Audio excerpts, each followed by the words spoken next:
Good evening, good afternoon, and good morning. This is the very first episode of the Man vs. Mood podcast.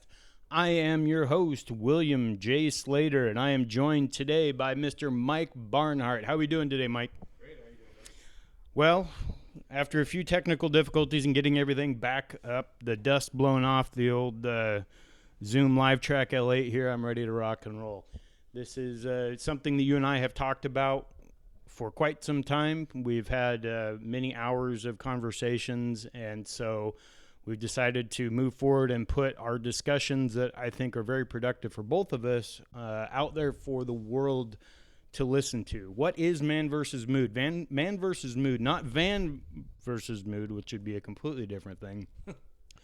What we want to do is we're trying to open up and make or kind of take the stigma away from men's mental health. Not that women don't have mental health issues, they absolutely do, and we embrace conversations with women as well. But our focus is men and the stigma that so many of us have about opening up and realizing that we do have serious issues with our mental health, and that in order to make ourselves better for us and for our families by extension, we have to attack these things. But we're not attacking it from the position of guys with pencils in our ears or anything like that. We're just normal guys. This is not medical advice, and I may say that every podcast from here on out. We're not trying to tell you what to do. We're trying to give you some examples from our experience about what we've been through and how we're overcoming these things, and that the challenge is every single day, not something that will be beaten. It's a battle that will go on for as long as we are walking the earth. So with that, is anyone that's listened to a podcast that I've done, shout out Kinetic Chaos. That's where you'll actually be able to find these podcasts to begin with until Apple okays our podcast. I like to start with something good that has happened to us, or me and Mike, in the recent past. So, Mike, without further ado, what's something good that's happened to you just in the last week, 2 weeks, whatever? Well, I finally figured out what was wrong with my sleep patterns. I'm going to have a sleep pap. Not too excited about that, but it will be nice to actually get good, restful sleep every night. How long has it been since you have not had a good, restful night of sleep? Yeah, I don't even know. It's been forever. Long time. Yeah, I've had sleep apnea probably since I was early 20s. No kidding. So what was the motivation to go and actually have the sleep test? Actually, going through counseling. Really? My counselor recommended I do that because I'm doing an art resolution therapy through my counselor, and he's like, it's like you don't get your body doesn't go into REM most likely because you're doing really well in this art resolution therapy. Yeah, just shit. Sorry, my dogs are barking. Anyway, go ahead. Bronx, be quiet. So, anyway, by being CPAP, having sleep apnea, not being able to breathe, waking up, rolling over. I mean, there's a lot of people that struggle with it. Yeah. And it'll be nice to just have that restful sleep, That's something that stress relief and everything. Well, and if it's something that you've been suffering from for 20 years, then you obviously know the toll that it has taken on you, and how long is it going to continue to do that. We're going to pause for just a second so I can take care of these dogs. Are they going to be, now they're going to be quiet. Well, that's awesome. And that's something that, as we progress, we can talk to you about how it's impacting you, hopefully for the positive, because it's something I think many, many men and women deal with, because we don't really like to go talk to the doctor, but we also wake up wondering, how come it feels like I haven't slept in a month or something like that? Well, for me, mine isn't quite as big, although I probably had sleep apnea issues, especially during my issues with weight. But I got to, my son and I got to go down to the Oregon State game this past weekend and watch them beat your Washington Huskies. To be in the stadium was absolutely electric. Mike, you can't see him. We'll have video of these podcasts coming soon, but it was pretty amazing. No, Mike's just sitting here shaking his head at me, so that's why I'm kind of chuckling a little bit. But Yeah, don't even get me started on the Huskies. They're disappointing this year, to say the least. They are more than a little disappointing. They have been, well, at least you're not USC. I mean, USC beat it or ended a streak from 1960, I believe, was the last time the Beavers won down there. But anyway, to be able to go down there with my son, want to say thank you to Eric and Becca for giving us the tickets. That was awesome. So thank you very much. It was a great experience, and to share that with my youngest is always something special. So, well, what we first want to do, because this is our first episode, and like I said in the introduction, we want to tell you, the listener, why we're doing this and who we are. What kind of gives us the insight into being able to have these conversations that are a little bit more in depth and not just talking about sports or something minor like that. So, Mike, do you want to give us a little bit of a background on yourself and what brought you to counseling and how that has impacted your life? Yeah. So I'm a father of 3. I'm currently married, going through a separation and probably a divorce very soon. My job or my career, I'm a realtor, so that's how I met you.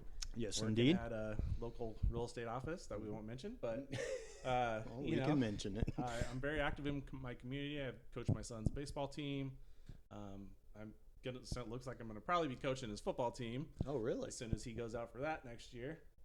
And then my girls, I have one going about ready to go off to college, and then the other one's a sophomore at a high school here in Vancouver. Very nice, very nice. On the mental health side of it, whether it's when you were a kid, and I'm going to act like I don't know your background so that we can give everyone an idea. Did you have a traumatic upbringing? Or are there any types of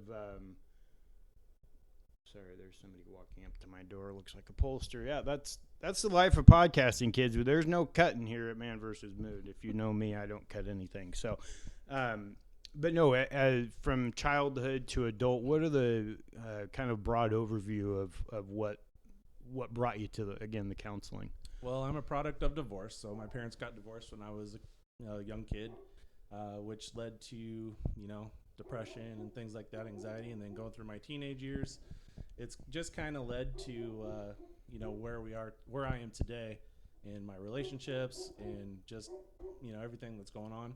So we'll talk about more about that, but yeah, there's definitely been some effects of some abuse in the past from step parents or alcohol abuse from my parents. So we'll touch on all that. Very nice. Hold on, just. Well, for me, I have, like you, a product of some issues in my childhood. I swear that dog, I love her to death, but she's going to be death of me sometimes. I grew up with an alcoholic father, have had a number of traumatic instances with in-laws, and to be completely honest, if you've known me, the last year and a half has been really hard because beginning with the loss of my mother at the end of, in August of 2020, which then I lost my job, and then I lost my house. I lost my uncle in there as well, and the day that before we had to be out of our house, I lost my father-in-law. So in the course of 11 months, a tremendous amount of loss that put me in a headspace that I have never been in my entire life. It actually is the reason that we're sitting here today, because there's, the ultimate thing that a person can do is to end their life, and that was not an option. Not that it never crossed my mind, I'll be completely honest, because that was a hell of a lot of stuff for me to go through, but it's not something that I could ever do because my kids and my family and my wife and everyone, I couldn't do that to them. That's so incredibly selfish in my opinion.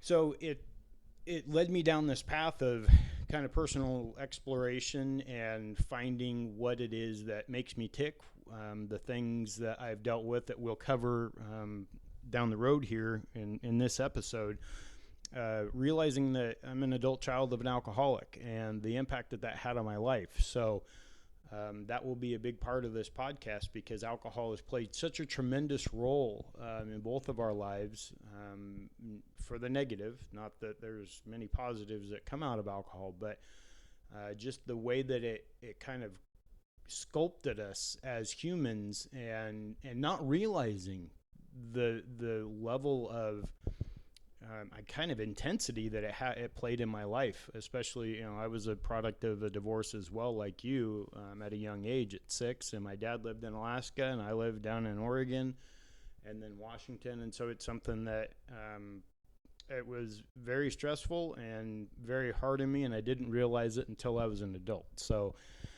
it's something that every day, like I said at the beginning, that I will always have to engage and understand that in order to make my life better and for myself and everyone else, I have to attack it. I can't just sit back and let it fester behind me. So, Well, I think that's, when we had coffee that one day at the coffee place, we sat down and we just opened up, we just like, hey, I'll be vulnerable with you, you be vulnerable with me. I mean, and it just, not that we really said that to each other, but no. that's just what happened naturally. And, when we were sitting there talking, we were just like, hey, we need to talk about this on air because there's so many of you guys out there that struggle with this. And, society has basically told you to shut up and stuff it in your pocket and not talk about it. Exactly. And it's told us, especially as men and with a focus on men, we have this constant need that we feel we have to shove our feelings down and just suck it up and deal with it. That's not something that is in actuality can occur, because what happens is it manifests itself another way. You talk about so many of us.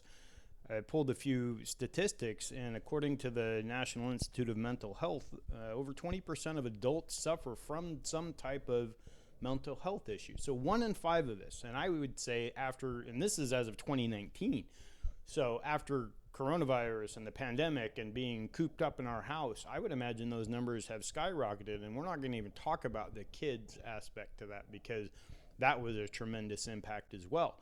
But it's something that we have to, and I think that we have done a good job in the last probably 5 years of bringing to light what mental health means, and what role it plays in our life. But for men especially, we still have, and we're talking about toxic masculinity and all that. So our manhood is being questioned, and we're being put into a box just for being a man, that we're being stereotyped and all of these things. Well, that's not good for our mental health either. There is a whole bunch of terrible things that men have done in the name of masculinity that we're not trying to popularize or give credence to. We're talking about, I like to call it kind of positive masculinity. It's all right to be a man and be a protector and all of those wonderful things, but we need to do it in a healthy way that is good for our kids and good for our wives. Yeah, I agree. And a lot of kind of along with those lines is with the mental health stuff that people are going through right now, a lot of that's brought out in addictions. You look at alcoholism, drug addict, sex addict, food addict, work addict, gambling. I mean, you name your vice, there's a lot of people out there that struggle with those things, and that just amplifies your mental health crisis that you might be in. So I know I'm kind of looking on my phone right now. There was a thing I sent to Will earlier that was a picture, and I'm going to put it in the show notes so everyone will be able to see it. It says, make it normal for men to go to therapy, ask for help, show emotions and cry, talk about their problems, and be in touch with their feminine side. And I know a lot of you guys are probably like, yeah, right, I don't want to be in touch with my feminine side. It's not what you think. It's just be like, it's okay to not be okay. Yeah. I think that's the biggest thing. If we put it in and condensed it down into one sentence, I don't think there's any one of us that is okay. I mean, and that's a definition that is constantly moving anyway. I think that just to wake up every morning and feel like you're glad to be alive and that you're happy to see the sun come up, to some people that's okay. And other people, they attach so much of their life to material objects, or their success, or there's both. I think that's kind of interchangeable. And at the end of the day, whether it's 5 months down the road, 5 years or 50 years, they realize that they missed so many other parts of their life because they wanted to be defined by their material objects or what they have accomplished, while their kids haven't seen them, or their parents forgot where they live because they haven't made those connections that at the end of the day, at the end of life, are what we appreciate. And we say, you know what, I'm glad I did that, because the Maserati or the Ferrari isn't going to be there 50 years after you bought it. And you talk about addiction. That's something that you and I have talked about a lot, because the one that we'll kind of focus on right now is food. And you and I have both had issues with our weight. Again, like mental health, weight and being healthy is a process that takes every single day, and it is not something that you ever overcome. I don't care if you're an Olympic athlete. The reason that they're an Olympic athlete is because they train every day. You have to train your brain like you have to train your body if you're going to be healthy. And so, again, for me, and I'll share kind of my experience with food and how that addiction put me into this spiral. I would go eat cheeseburgers, and then I would hate myself. And the if anyone knows me, I have lost a substantial amount of weight. I used to weigh over 400 pounds. And the moment that what's that? What are you now? Now I'm down about 200. So I'm 200 pounds. Yeah. Well, probably over 200 pounds, because I quit looking at the scale at 400. No joke. But well, you look amazing. Oh, thank you, sir. I know for me, I sat in the parking lot of my gym staring out the door, and I had this make or break moment. There was a Burgerville, which was where I like to go to really, really melt down. And what I would do is I'd go order 4 double cheeseburgers, and I would crush those when I would slip off the path. That day I sat there, and I had been working out for about, I think that was day 18 or 19. And it takes 21 days to, whether it's just a placebo effect or a real effect, 21 days to create a habit. So this is day 18 or 19, and it was a rush of everything in my head, and I said no. And I went in, and I did my workout, just like I've always liked to work out. But from that day forward, I never went back to the life of double cheeseburgers and Oreos and stuff like that. That's not to say that there's not a place for all of that, because I firmly believe in moderation. But for me personally, that was the make or break when I said, no, this is for me. And I didn't start working out in gyms or anything like that. I just started walking out around my neighborhood.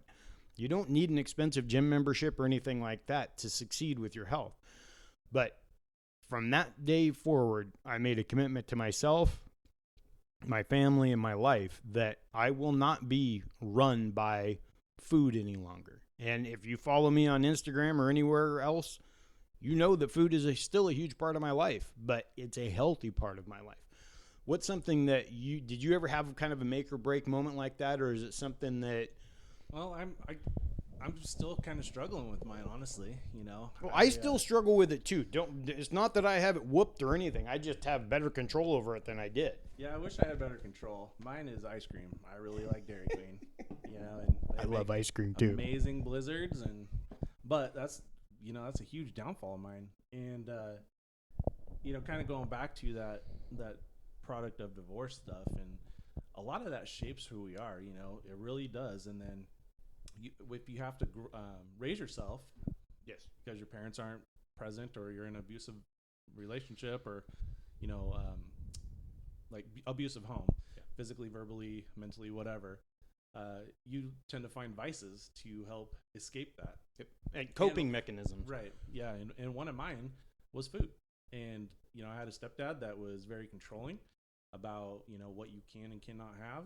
And then when I got a job at 16 and I had my own car and I had my own money, you can tell me what I couldn't have anymore.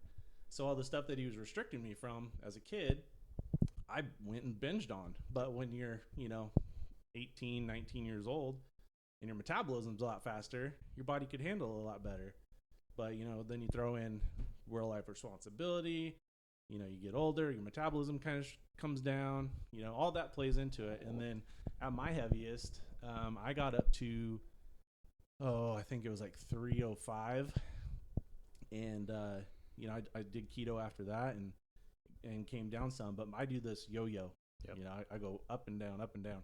And a lot of it is just because I haven't dealt with stuff from the past. And I'm doing that right now. I'm in counseling, and I'll talk about some of that throughout these shows, I'm sure. A lot of what I'm talking about is coming from my counseling stuff that I've, just uncovered over time.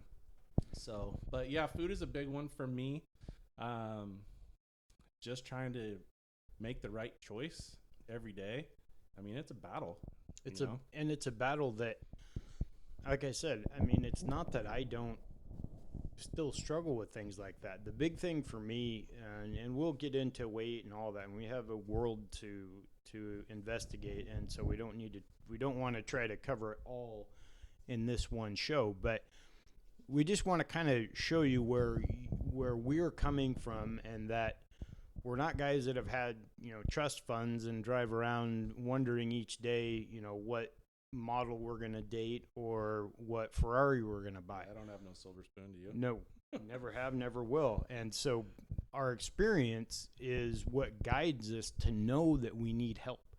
And vulnerability is something that is kind of a buzzword right now. It's something that we all hear a lot, but a lot of things in life we talk about, but we don't act upon. And actions are what actually make us proud, reach our goals, all of those types of things. And so I think a big part of that, you and I, you touched on it just a few minutes ago, having that ability to find another person to open up to that you feel safe with that is probably one of the biggest lottery tickets a man or a woman can find in their life, because so many times, I know for myself, I have been burned by so many people that don't show me respect. They couldn't care less. They use me. And I've learned this recently, that I'm a people pleaser, I will continue to double, triple, and quadruple down on that abusive relationship, hoping that I can get some kind of response from them, that they'll like me. They need to like me for who I am, not because I feed them or I buy them something or anything like that. And that's something that you have kind of dealt with as well, isn't it? Yeah, I actually kind of I was doing some work on my book last night, and it's funny you mentioned that. What are the you mentioned finding somebody that you can talk to, and it's hard because as guys, we don't want people to know us. Nope. We have this false bravado that's out there that is just saying, hey, this is who I am on the outside, but if you really knew me on the inside, you probably wouldn't like me. Oh yeah. And so in my book last night, I was working, and it says to tell your story, or who in your life knows your story 100%, like from birth to now. All the dirty stuff, yep. All your dirty laundry, all the good stuff. Who knows all that, and who do you trust?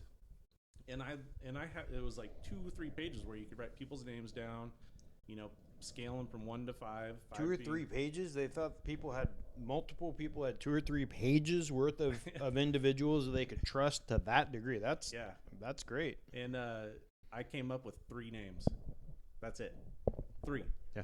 And one per page. Well, not only that, but like they kind of broke it down. Who do you trust? Who knows your story? And then there was one person in that. And then who knows most of your story? And who do you trust? And then who knows none of your story, and who do you trust? And then how do you get those people that know most or none up to your spot where you can have that conversation and not feel judged or rejected?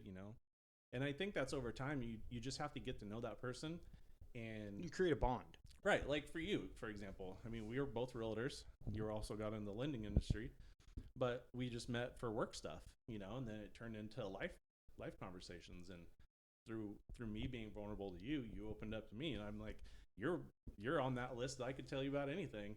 And I know you're not going to judge me, and I know you're not going to shun me or push me away. Absolutely. And I think that's, like I was saying before, we We wanted to get this going. So if you don't have somebody in your life, call us up. We would be happy to listen to your story. We don't want any bullshit. Yeah, You know, no, we no, want and to this hear. is- We want to hear real, because we'll get real with you. Absolutely, 100%. I've set up some avenues so that we can foster relationships and discussions via Facebook, and we have, so you can find the ManVsMood Facebook page, and then I've also set up a ManVsMood group, so anyone can join the group. And what we'll do is I'll probably put in questions that prompt answers, things like that, and hopefully we can have meaningful discussions. Now, I wield a very, very large band hammer. I don't stand for the bullshit, because ad hominem attacks, pulling crap out of thin air, anything. We have enough places. That's what most of Facebook, Instagram, Snapchat, Twitter, all of that is being, not what it's for, but what it's being used for. And so I know it sounds cliche and kind of floofy to say a safe space, but honestly, it's just a place where if you need to talk about something, you need resources for it, because we're not mental health counselors, but we certainly have been down that path. I've been in counseling. I continue in counseling, learning about it, understanding myself, but the professionals out there are who you should trust. And so hopefully we can spark that interest in you, and then you can begin down that path and hopefully be part of the ManVsMood crew, that as we build and have these open, honest conversations, we can all help each other. Because I know for me that's been one of the biggest issues with COVID in general, is not being able to connect with people. And for as great as Zoom and all the other technological gadgetry that we have, face-to-face contact is second to none. There's nothing that will create a bond faster and with more strength than just sitting down, looking somebody in the eye, and having those tough conversations. The reason we started the podcast is so that everyone can listen at their own pace, and they can figure out what is right for them, that they can do it in the privacy of their home or their car or on the treadmill, whatever it is. But you get to do it without being fearful that anyone else is judging you. Yeah, absolutely. If you need to stay anonymous, totally understand and respect that. The biggest thing we don't want you to do is don't stay in isolation, because that is the biggest thief of joy, and you're just robbing yourself from it. I mean, you're the only one that controls that. So if you're in isolation, I really, really challenge you to reach out to Will, to myself, to someone that's close in your inner circle that you trust, and just, lay it all out there. Yeah. Be known. Exactly. And I can speak to that. Going through, after I lost my job, all the crap, that the battle over our house and all of that, when my wife would go to work and my oldest son would go to work and my youngest would go to school, it was me, a house, the person that, or the people that were involved in doing bad things to me, driving by my house, and I was sitting there by myself, cascading down a path of misery that I could only, I would never want that to be experienced by my worst enemy, because it was completely self-inflicted. Now, the people that did this stuff to me, that's on them, but I'm the one that still was internalizing it, and I mean, was in a terrible place, which makes me worse for my wife, worse for my kids. And you were talking earlier about we put this front up and everything looks great. I understand how Robin Williams, I understand why he killed himself, and then everyone says, but he seemed so happy. That's because especially him as an actor and as accomplished as he was, I don't know that I knew anyone that could do it better than me, that could put on a smiling face and make it look like everything was fine. And inside, I mean, there were daggers flying everywhere, just cutting me up, death by 1,000 knives. Yeah, I agree. And, I'm going to take a quick second and if there is anyone out there that is feeling, like, excuse me, I have a cold, COVID. No, not COVID, been tested. If you are struggling with having thoughts of harming yourself, I really, really want you to call this number. It's 1-800-273-8255. It's the National Suicide Prevention Lifeline. Will you repeat that one more time? Yeah, it's 800-273-8255. We'll put it on our website as well and on Facebook. Please reach out to somebody and talk to them, because this too shall pass. Yep. This is just a blip. You need to put yourself around some people, and that was one of the other things when I was listening to you talk, was being involved is gonna, putting that out there for somebody else. I don't know if anybody knows like the AA, Alcoholics Anonymous 12-step program, and one of the steps in that program is, once you get through some of the steps, I think it's it's towards the end. I'm not sure which one, but if you're leading groups and being around those that are maybe just beginning their process of recovery, you're going to get a lot more out of it. So the more you're engaged, the more you're involved in getting to know people, and that have not symptoms, but that is like some that struggle with different things. Being around those people will help you in your recovery and your healing. And that's something that we really hope that as we, ManVsMood, I've had the website up for almost a year now, but getting myself into a place where I could actually move forward with it, I have to thank Mike for kind of sticking the pitchfork and up and poking me with it, because I needed that. Honestly, I have an entire ecosystem set up and I'm not using it. So now we're using it. Now we want to move forward. And with that, if things go well, we'll have mental health counselors. We will have people on board that will understand what it takes to help you. But you are so correct that getting around people and helping others, that there is nothing that will make you feel better, that will release more dopamine in your brain than actively and without expectation. That's the thing.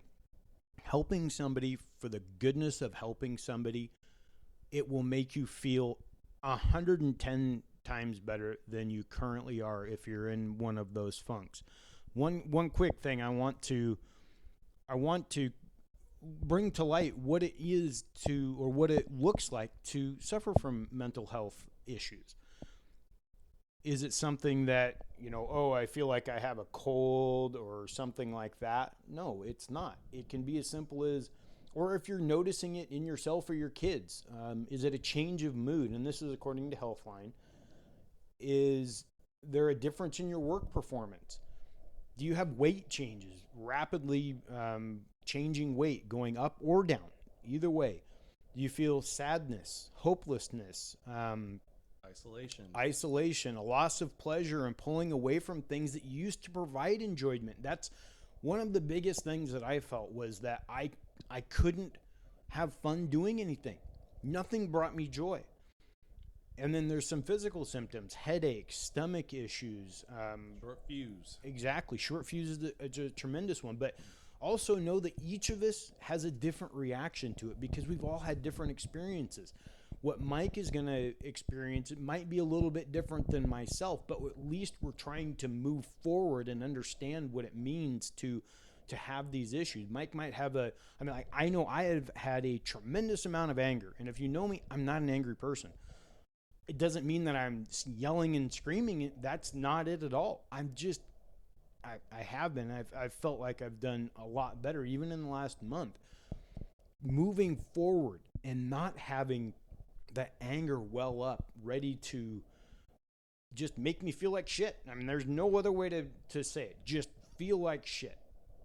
Well, and so much of, I don't know who's spiritual out there and who's not, but it doesn't even have to be spiritual. There's so much against you in this world that wants to keep you down and wants to basically keep you under the thumb and struggling, and absolutely. There's a lot of money to be made on that we don't realize. That, well, we just saw Facebook and Instagram, the release of a whole bunch of information just the end of last week about how they're impacting the mental health of young children. They've known about it, and adults, let's be honest, and they don't care, because clicks pay the bills and they make the stock price go up. Yep. That has got to stop to some degree. I don't have the answer. Have no idea. I'm not going to sit up here in some ivory tower and tell everyone that delete your Facebook account and that IG is the worst thing since, whatever. But we do need to understand that they are having a tremendous impact on us and our children. Look at the division. We talked about division and the anger that we have at another person because of their political bent. Who, at the end of the day, gives a shit who you vote for? We still need, it's very important to take civics very seriously. We need to really pay attention to it, but we can't let it define ourselves. I wrote a post on that you can find. I'll give the information out here real quick. ManVsMood.com and Facebook.com/ManVsMood, and then the group is posted on there. So you can go there. You can find me on Twitter at OneHandMan and on IG at OneHandMan77. Hit me up on the socials, slide into the DMs. If you need help, I know how to find it for you. If you need somebody to talk to, we can talk. We have the capability, or I have the technical capability. We can take phone calls. We can talk to people via Zoom. We can do all of that. So down the road, we're going to get into that. But right now, let's just start with the conversation and make it, like you said, normal to not be okay. Yeah. Something that you and I have talked on quite a bit has been the alcohol side. Is there something that you wanted to touch before we kind of move along to the next thing I wanted to hit? No, I don't think so. You pretty much hit everything. The next thing I would say is, the ACOA. Yep. Alcohol. And that's where I was going. So most of you may not, because I know I was not aware of the movement Adult Children of Alcoholics until about a year ago. What that is, and by definition, is we are adults that are children of alcoholics. Our parents were alcoholics. And you can, and really quick, yes, you can remove alcohol and you can put drug addict, you can put sex addict, you could put workaholic, you could put anything at the end of that. It's all kind of similar. It's very similar. Absolutely, 110%. And I sent something to Mike last week on ACOA, and there are 25 questions that were developed by, and I've read the Adult Children of Alcoholics book twice. I'm going to put a link in the show notes for this show so that you can go out, and if you want to check that out, it's by a gal named Janet, and her last name has slipped my mind right now. But it's a wonderful book, and it brought a lot of answers for me. So there are the 25 questions to help determine whether you're kind of a good candidate for the ACOA. And then there is what they call the laundry list. And this was written by somebody just named Tony A. in 1978. And I'm going to quickly go over the 14 bullet points on the laundry list. The name of the author is Janet Weinzen or something? Geringer. WOLITITZ. Okay. I knew it was something I couldn't pronounce well. If like you I can said, spell that, or if you can pronounce that, we'll give you a hat. But what I really want you to know is that this is a whole community, and you will find answers, I believe, if you have, like Mike said, been down these paths with parents that have, maybe they were wonderful people, but they struggled with issues as well, just like we do. So the laundry list was written by Tony A. in 1978. Number one, I'll go over this quickly, is we become isolated and afraid of people and authority figures. This is a huge one for me. We become approval seekers and lose our identity in the process. Number three, we are frightened by angry people and or personal criticism. Number four, we either become alcoholics, marry them, or both, or find another compulsive personality such as a workaholic to fulfill our sick abandonment needs. Abandonment is a huge issue. We live life from the viewpoint of victims, and we are attracted by that weakness in our love and friendship relationships. We have an overdeveloped sense of responsibility, and it is easier for us to be concerned with others rather than ourselves. I have had huge issues with that myself. This enables us to not to look too closely at our own faults. We get guilt feelings when we stand up for ourselves instead of giving in to others. Here, me, got that one down pat. We become addicted to excitement. We confuse love and pity and tend to love people we can pity and rescue. We have stuffed our feelings from our traumatic childhoods and have lost the ability to feel or express our feelings because it hurts so much, which is basically denial. Number 11, we judge ourselves harshly. You know that is the longest river. There it is. There's the dad jokes. You'll get dad jokes, kids. Don't come for the mental health. Stay for the dad jokes. Mm-hmm. We judge ourselves harshly and have a very low self-esteem.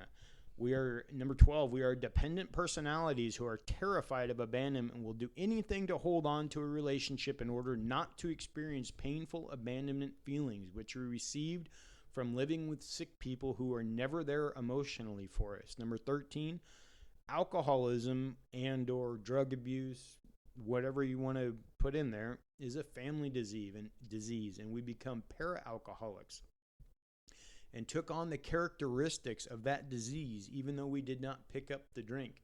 And number 14 on the laundry list by Tony A. from 1978, para-alcoholics are reactors rather than actors. So we are very good at when something happens, we react to that rather than being more proactive in making sure that it just doesn't begin at all.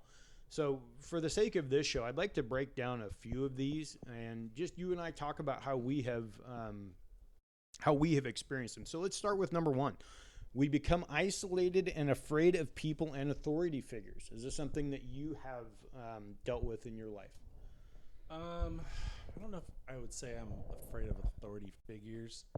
I would say, like, I have some friends that are in law enforcement, and I would say my adrenaline or my adrenals hit me when I'm just standing there talking. Like, I'm like amped up, ready to go, you know? And it's not because of them, but it's just, hey, these are people of power. These people face bad guys all day long, you know? And so, not having a dad really present in my life and then having a really shitty stepfather in my life, you know, that abandonment thing was huge. So I had to raise myself. And so I got really good at standing up against authority figures, you know, whether it was a teacher, a principal, a coach. And that's exactly what they're describing here. And people would say, man, he has a bad attitude. And no, I was just in self-preservation and protective mode, you know. I didn't know who was going to hurt me. Yep. And that's something I believe that we see a lot of. And a lot of times now we misdiagnose kids with ADHD, slap any type of diagnosis on them because it's a hell of a lot easier to slap a diagnosis and give them a pill than actually parent them. That's my opinion, but it's what you see a lot of. Being a parent is not easy, but that's the hardest job ever. Absolutely. And handing a kid an iPad, in my opinion, to be raised upon should be child abuse.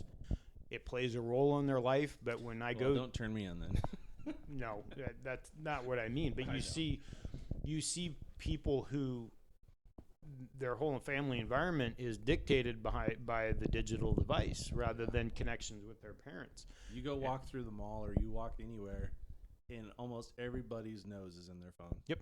Oh yeah, every single person.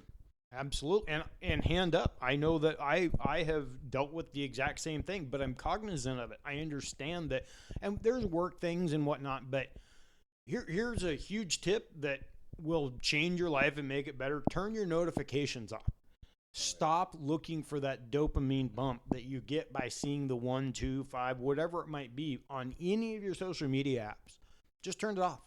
And you will see a drastic change in your happiness because you're not worried. You're not a slave to that little badge. There's a reason that they want that there. It is psychologically addictive to you to want that positive feedback, or what you believe will be positive feedback. What we're seeing now with the kids, and especially young girls, is that what they say 1 in 5 has a negative self-image because of what they see on Instagram, and we're just talking about Instagram.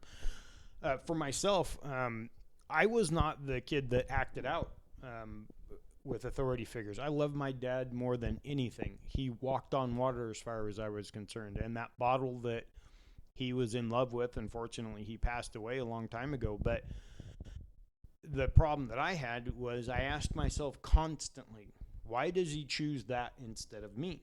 Because even though he was a very high functioning alcoholic, very high, college graduate, worked for himself, all kinds of, and tried to be a good dad. What happened though is that we couldn't do things because dad was too drunk.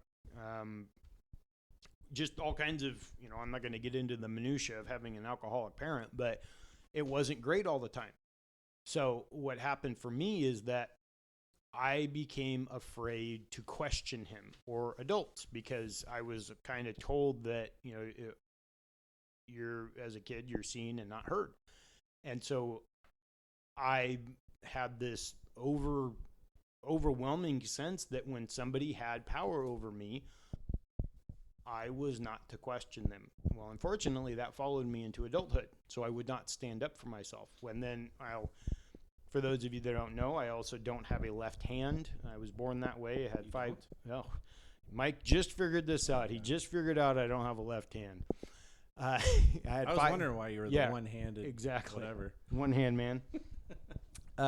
Anyway, so I was overweight. So I'm the chubby fat kid from a divorced dad that was alcoholic. And as hard as my mother, and I give her a lot of credit to make things as normal as possible, sometimes you just can't make them normal. And so I brought that fear of authority figures and let it creep into other parts of my life. And just since I found this ACOA kind of movement, have I understood the terrible impact that that's had on my life. And that's probably the number one thing that I have to work on is my ability to, and I'm not, the odd thing is it's not a physical thing, not a physical confrontation. That stuff doesn't scare me at all. In fact, there's no fear about that. I mean, yeah, there's obviously all kinds of people that could kick my ass or shoot me or whatever. But for me, it's a mental thing. If I have assigned a level of authority to somebody, a client, whatever it might be, I become fearful of letting them down. And I understand that. It's because you want their approval. 110%. Nothing hurts me more. Because you're a people pleaser. Mike's got it. He's onto it. Because I'm a people pleaser. Yeah, and I think that in the real estate world where you currently reside and where I live for almost 2 decades, I mean, that is the ultimate people-pleasing world. You're dealing, and it's a world of high responsibility as well. And as an ACOA, you usually have a heightened sense of responsibility. You don't find many kids that, unless they have serious addictions with alcohol or drugs themselves, a lot of times they'll be they'll probably be some of your star performers at work. It's very covert. Oh, absolutely. And I think part of that is because that we don't realize it. It's so ingrained in us. It's just who we are. And so living through that and understanding that we have to stand up for ourselves, and we are our own best advocate, especially at places like the doctor, attorneys. Most attorneys can go gobble my nuts because they're just assholes. They talk about overinflated and egos. There are a lot of really stupid attorneys out there and doctors. But there's some good ones too. There are amazing ones, absolutely. But it's the ones that have this overinflated ego, and ego will be something that we talk about kind of ad nauseum because it's like wrestling a horse. You want it to be a little bit reckless, but you also need to have it under control at all times. So, kind of going on, number 2 here, we become approval seekers. You alluded to that just a second ago, and lost our identity in the process. Well, and the funny thing is, this was actually part of my workbook last night, is, when we're approval seekers, it's because we had to fight for our parents' attention. Mm-hmm. We're because always seeking of approval. So, like for my father, I had to perform. Like, I had to do well in sports to get his affection and what I deemed as his love. Mm-hmm. To me, it wasn't really affection or love. It was just kind of, hey, good job. But I didn't get much more than that, know. And then I've actually caught myself doing that with my son, like being hard on him and saying, dude, why are you not hitting the ball? what's going on? Are you, thinking maybe his sight's wrong instead of taking a step back going, God, Mike, you're putting a lot of fucking pressure on him. And he's 6 years old or 9 he's or 11. whatever. He's 11, whatever. But, he made the All-Stars, and he was super proud of himself. He didn't play very much, unfortunately, because of, this last year. We'll get into that later, but he had a lot on his mind. And instead of pulling him aside and being like, hey, man, what's going on? Like, what's going on through your head? What's up? Just relaying to him and being there for him and listening Being to his him. dad. And that's the hard part is, when you don't have that growing up and you don't have a father figure and you're doing it on your own, you don't know how to do that with your kids. No. You don't. And that's kind of what we were talking about is seeking that approval. Well, he's probably seeking my approval, trying to perform well in sports or soccer or baseball or track or whatever he's doing, Yeah. And just instead of just telling him that, hey, I don't care what you do, I love you no matter what.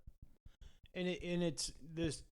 I think there's a fine line there because there's a difference between being a hard ass and being a motivator. Because I know that you have teenagers. They have a propensity for laziness at times. Oh, yeah. So it's understanding and seeing the symptoms is a word for it, but seeing what is it that could be the real reason why they're struggling. Is it at school? Is it a relationship issue? Is it home life? Is it home life? What are these stressors? If it's a motivation thing, a lot of times it's not the game when that needs to come out. It's in practice. It's let's pay a little more attention here. But we also have to understand that each individual child has different buttons that need to be pushed. We cannot have a blanket concept with each kid just yell and scream at them. They're all going to do exactly what we want. Yep. That doesn't work. So you have to, if you're going to be in coach or obviously as a parent, you need to understand them at a level that you connect with them so that they, again, trust and they know that they can do it and they're not going to let you down. And if they're not struggling but lacking motivation, that's when the hard ass can come in and maybe give them a swift kick. Yeah. But it's you struck out and I'm going to scream and berate you in front of everyone. Well, last time I checked, the kid didn't want to strike out. That was not his goal when he got up there. Mm-hmm. So we need to move past that. It's over with, and let's find a way to do better. If that's psychologically, if that's physically, whatever it might be. But it means there's some hard work and questions that we have to ask ourselves and we have to ask our children. And that's one of the things that scares me so much about parenthood in 2021 is that we continue to find ways to disconnect from our children, but yet make them feel like they're still our kids. So we buy them stuff, we give them new toys, they've got a TikTok video with 2 million views, whatever it might be. But we need them to just, if it means go to get an ice cream at Dairy Queen and go walk in the park. Yeah. Have dinner without any electronics. I mean, I sit with we sit down, the four of us, every night and have dinner with no electronics, no TV or anything. And both my kids have told me we're the only family they know that does that. And that it's very weird. Other kids say that it's odd. Well, I frankly don't give a shit what those other kids think, but it also allows my wife and I to have really good conversations with both our kids so that we understand where they're coming from, because they are not to be just heard or seen and not spoken from. They're part of the family. So it's our job as parents, and we've got to be better, right? Yeah. I mean, and that's hard. And, and to some of you guys out there that maybe don't have kids yet, maybe you're not married, maybe you're not in that relationship yet, it goes just as far as if you're out to lunch or dinner or whatever, or beers with your buddy, put your phone away. Mm-hmm. That there's nothing more that bugs the shit out of me. And I do it to you sometimes, sorry, but I know. But in real estate, I have to take some things sometimes. But I've had a buddy sitting across from me. We're having a beer and having a conversation and just talking sports, and he gets his phone out and he's sitting there texting on Facebook. I'm like, what the hell? Yeah. Am I not important? I mean, I took time out of my day to come sit down and meet with you, you can't get off your device for half hour, 45 minutes just to sit down. So part of that, that abandonment thing, you abandon your friends and stuff if you're so distracted by everything. Yeah, and if you Be in the moment. Exactly, and that's something that is so easy to forget. Again, that goes back to just notifications. If it means putting your phone on airplane mode so you won't be tempted to see the flash or whatever, I know that I've had to do that, and it has been a very good thing for me. I know that I have been looking at my phone when my kids are trying to talk to me. 110% hand up, I'll own it. My job to see that and go, you know what, Will? You shouldn't be doing that. You should be putting your phone down, and they've done it to me. And this is not and that's one thing that we should say as a blanket statement. This is not a podcast or a whole movement, if you will. If it grows into that, whatever, who knows what it'll be, but that is predicated on my traumas are worse than yours, or this is not a comparison game. It's not a pissing contest. Not at all. This is guys just trying to have a conversation and be better for ourselves and for the other people in our lives. And just be real. I mean, but fake is what the world revolves around, Mike. If you want fake, go look at Facebook. Yeah. Go look at Instagram. Media. Yeah. You know. Go into a modern modern business. When you see and interact with when you have someone that is real, straight to your face, and they're real about themselves and they're real with you, that is going to bring so much connection and community that's where you get those people that you can write on your list of, hey, this person knows my story and I trust them 100%, you know, or whatever. Once you have those kind of connections, and if you don't have it right now, that's not a big deal. I mean, go join a group, go get into something you're, like a hobby or whatever that you're into. If you're into cars, if you're into sports, if you're into hiking, if you're into fishing, hunting, whatever, you know, even if you're just a dad, you know, there's dad groups out there and be like, hey, what do you do for your kids? You know, this is my situation. What do you do? Just, by getting involved is going to get you a lot further in your life and happiness than sitting on the sidelines. 100%. And I think that it's dying. Like I alluded to it a little bit ago when the post I wrote on empathy, and that everything has become transactional. It's what do you do for me? If you do for me, then I'll do for you. And we're seeing it at the customer service level. We're seeing it at multiple levels. And I'll give you, speaking of vulnerability, a quick example of how it impacted me. In one of the worst days of having to deal with a whole bunch of shit that I've had in the last few months, I had to go to the courthouse, and I didn't know what I was doing on how to fill something out. I went in and I went into the courthouse and was filling out some paperwork, trying to get this stuff right. And the clerk came up and saw that I was kind of stressing and struggling with what I was, needing to do. And she asked me with a heartfelt smile and just showed that she cared a little bit if she could help me. And 5 minutes, that's all she did.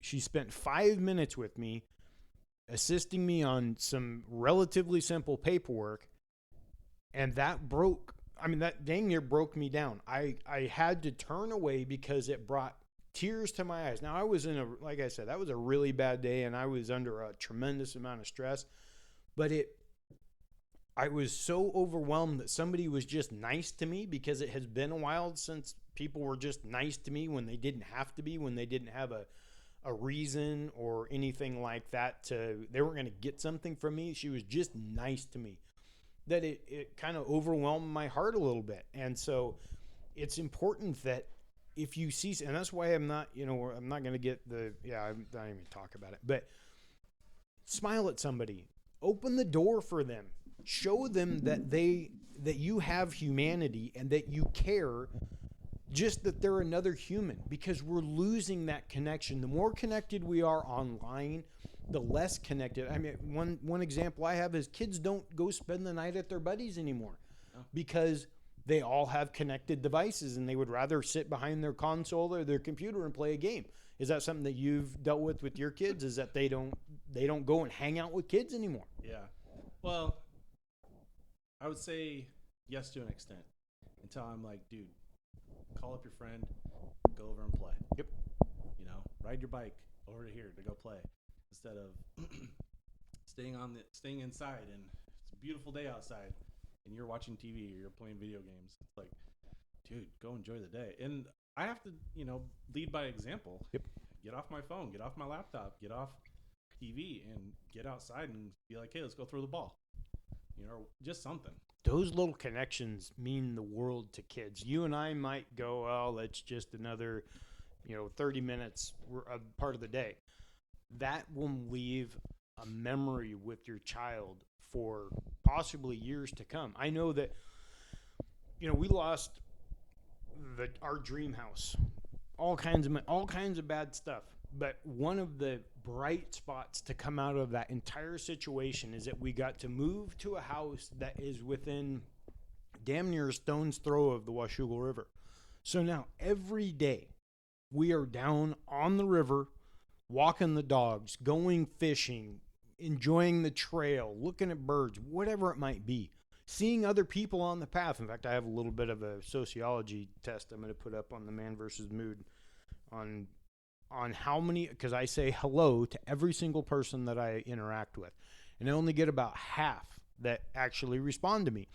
And I don't know if that's because I have a beard and I'm a bigger guy, or if it's they just don't want to connect with another person. So I'm going to put the question. Well, when you're up. doing it at midnight, that's a little. Yeah, no, it's not at midnight. I promise that. But so for me, that opportunity, and on the weekends we're usually out there twice.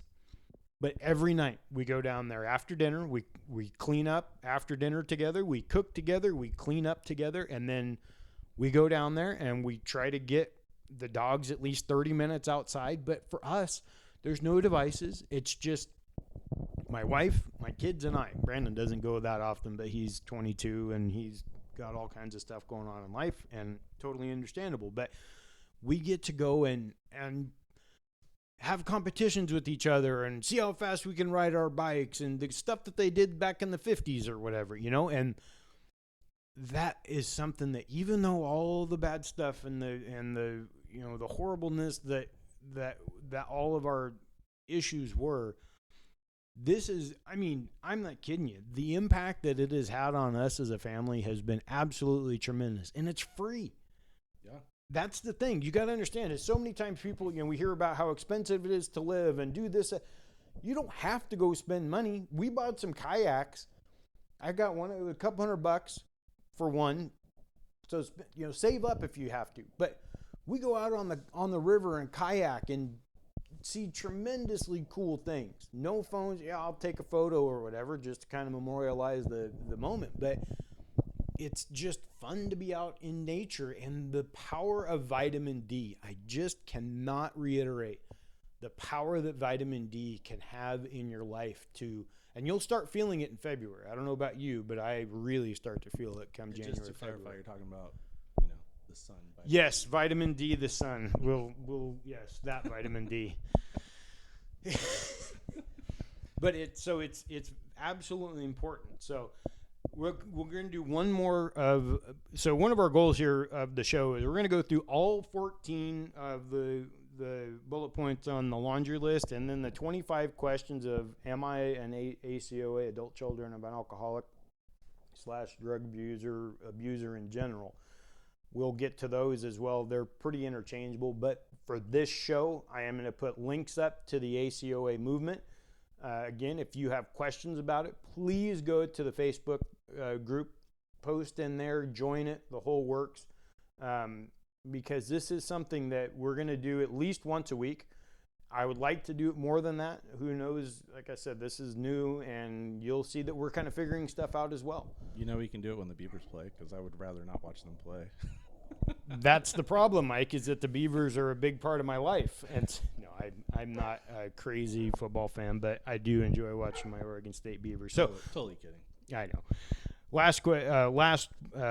Number 3 on the laundry list. We are frightened by angry people and any personal criticism. How is this something that the personal criticism part we'll focus on first, because that's something I think a lot of us struggle with, is how to take criticism effectively. And if we have issues that we're dealing with where we were yelled and screamed at as a kid, that can manifest itself in multiple different ways. How have you handled it?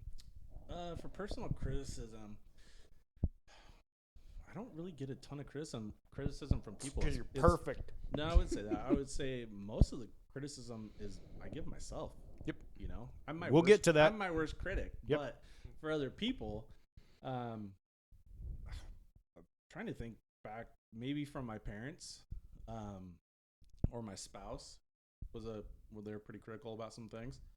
Are you defensive? Is it something that that's my go-to, is my defensiveness, and trying to have, hear what they say instead of just automatically throw up the dukes to be like, hey, let's go. Yep. You got to break down that wall and hear what they're trying to say. And if you're not hearing them correctly, or if you're hearing what they say, the best thing you could do is, so what I hear you say is blah blah blah blah. Yeah. Clarify it, and they're either going to agree or they're going to say, no, this is what I meant. Mm-hmm. And that's communication. Right. And which guys are not very good at. No, because we would rather spend 5 hours digging a ditch than to have a very in-depth conversation with our spouse about our feelings. Just cut the bullshit. I wouldn't even just say spouse. I would say anybody in general. Exactly.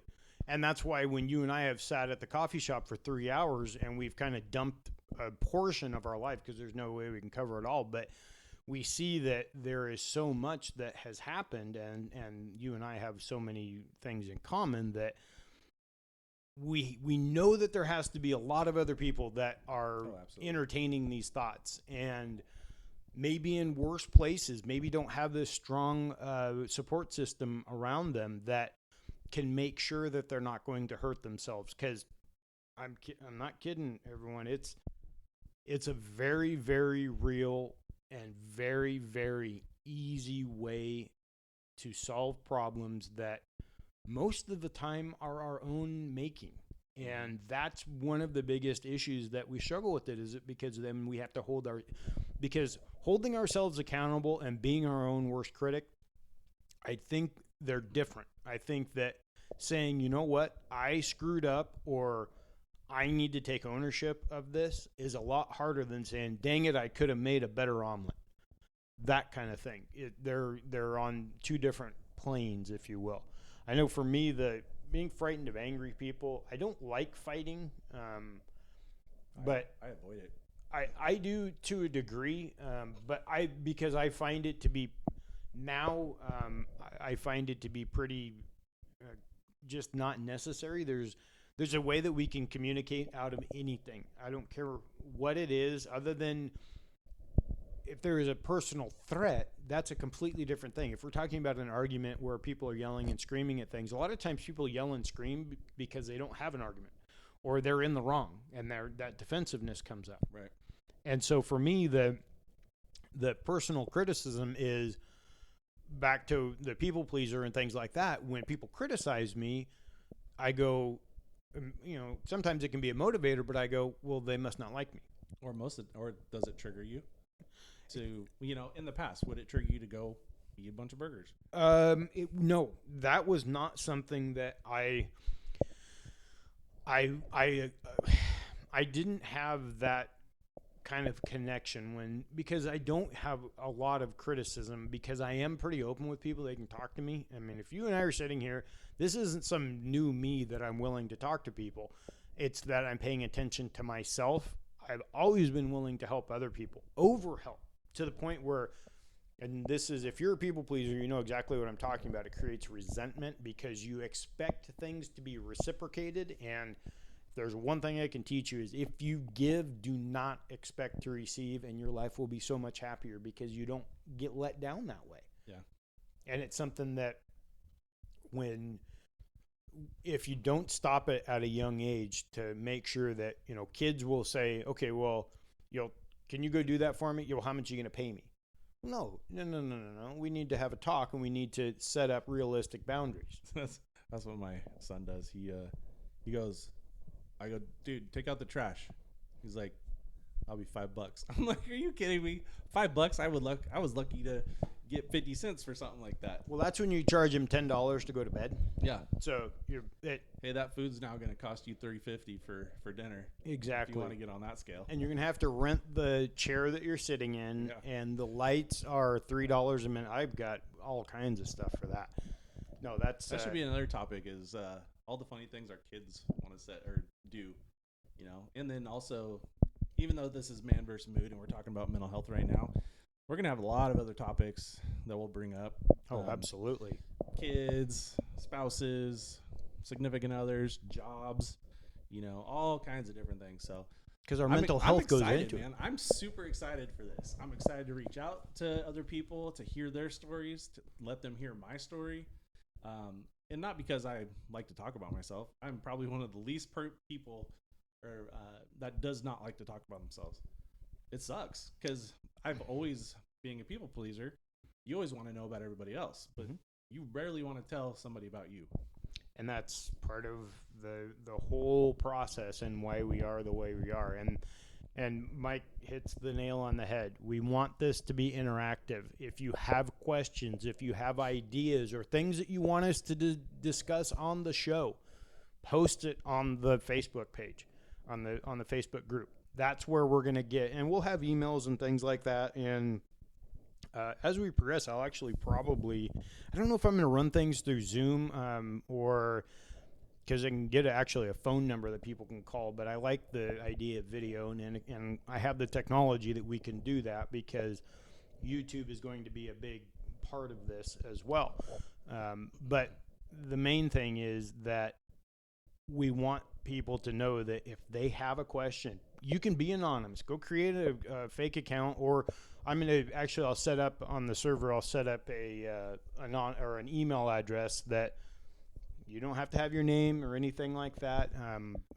Even if you're going to be anonymous that way, we still want you to be real. Yeah, absolutely. And you can leave names out. You can leave where you live out, but don't leave anything about your story out. No, absolutely. But we do ask that you're truthful. That we're not attacking, that we're going to respect is number one. And we'll bring you in line if you are attacking. Oh yeah.